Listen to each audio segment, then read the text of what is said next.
আমি একটা জিনিসই বলছি, সবাই তো কোনো না কোনো স্কুলে পড়ছো, ঠিক আছে, সবাই ঘরে সবকিছু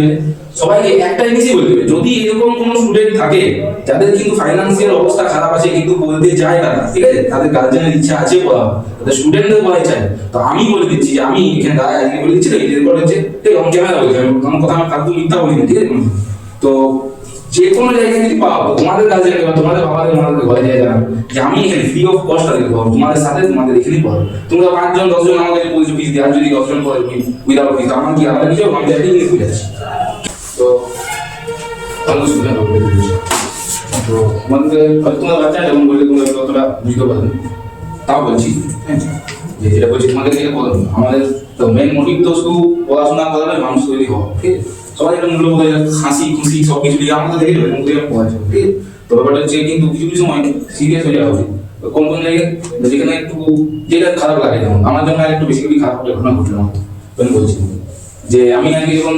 তোমাদের সেন্টার বলে রাখতে রেডি হয়েছিল, তখন আমি দুজনকে দেখলাম, ঠিক আছে, দুজন বাচ্চা বাচ্চা ছোট ছোট, হ্যাঁ একদম ছোট একদম ছোট ছোট। তার মা শুনলাম আমি সবাই যে তার মা নাকি অন্যের বাড়িতে কাজ করে, ঠিক আছে। তো তিনি তার বাচ্চাদেরকে নিয়ে বলে যাচ্ছিল পড়া, ঠিক আছে, তার বাচ্চাদের পড়া খুব ইচ্ছা,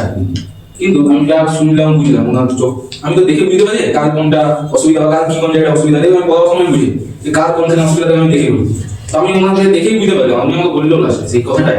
যে ওনার খুবই মানে অসুবিধা, কিন্তু ওনার ছেলেরা পড়তে চায় দুজনে খুব বেশি, ঠিক আছে। তো আমি তখন কিন্তু খুব খারাপ লাগে আমার যে আমি টাকার জন্য খুব বাইরে থেকে গেছি, ঠিক আছে, এখানে নিজে একটা জায়গায় মন্দিরে আসে নাকি, তো ওখানে থেকে পরে ওনার কোনো কোনো দিন যাপন করে বলে বাচ্চাদেরকে পড়াবার জন্য হচ্ছে, কিন্তু ওদের ছেলে দুজনেই খুব পড়ার ইচ্ছা, দুজনের মধ্যে একদম ছোট ছোট দুটো হচ্ছে। তো আমি না দুজনকে তো বলে দিলাম যে তোমরা একদম কাল থেকেই চলে, আজকে আমি বলে দিলাম, ঠিক আছে, আমার যে প্রাইমারি ক্লাসটা সেই প্রাইমারি ক্লাসে বলে চলে আসবে, তোমাদেরকে কিচ্ছু দিতে হবে না, শুধু তোমাদের এফোর্ট, আর যদি পরীক্ষা দাও না তাহলে আমি পরীক্ষা দেবো, ঠিক আছে। তো তোমাদেরকে আমি তাদেরকে বুঝাচ্ছি, তুমি 5 বার আমাকে জিজ্ঞাসা করছো, আমি 5 বার তোমাকে বলবো, জিজ্ঞাসা করছো আমি 5 বার দিয়ে বলবো, কি। তো আমার যদি উঠে পরে পরে যদি কিছু শিখতে পারে আমার কাছ থেকে, আমার সেখানে কিছু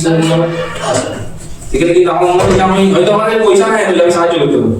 কিন্তু ওই জিনিসটা দিয়েও আমি কিছু তো করতে পারবো কারণ যার ইচ্ছা আছে পড়া, কিন্তু এই যুগে দাঁড়িয়ে বুঝতে পারছো, এই যুগে দাঁড়িয়ে পড়ে যাদের মানে ওই টাকাটুকু মানে সম্বল হচ্ছে না এই যে পড়াবার, তাদের অবস্থাটা বুঝতে পারছো কত, কিন্তু তারা শিখতে চাইছে পড়াশোনা করতে। এই যুগে এডুকেশনের এই অবস্থা দেখতে পাচ্ছ, এডুকেশনের অবস্থা একদম বাজে এই যুগে সিস্টেমে, ঠিক আছে। কিন্তু তাও কিন্তু ওই ছোট্ট ছোট্ট দুটো শিশু কিন্তু স্বপ্ন আছে যেমন বলবো শুরুতে এই বুঝলেন। তো আমার কিন্তু খুব খারাপ লাগে তখন থেকে আমি এই জন্য আমি স্যারকে বলি একটু দাঁড়াও, আমি একটু সবাইকে বলে দিচ্ছি, ঠিক আছে, যে সবাই যেখানে যে ক্লাসে লিখবো, ঠিক আছে, একটু বাড়িতে সবাইকে জানাবে যে বাবা মাদের জানাবে যে দেখতে পাবে তো তোমরা আশেপাশে যে এ আর বলতে পারছি না, এই জন্য ডাইরেক্ট আমার নাম্বার আছে, ফোন করে স্যার এতক্ষণ এরা বলতে পারছি না কিন্তু বলছি, ঠিক আছে। আমার যতগুলো ব্যাচ চলছে সব ব্যাচে আমার ক্লাসের স্টুডেন্ট চলছে, ওরাও বলতে ঠিক আছে, উইদাউট ফিস, কোনো ফিস নেই, দরকার তোমরা গার্জেন তোমাদের নিয়ে একদম, ঠিক আছে, কি বলুন বুঝা গেল?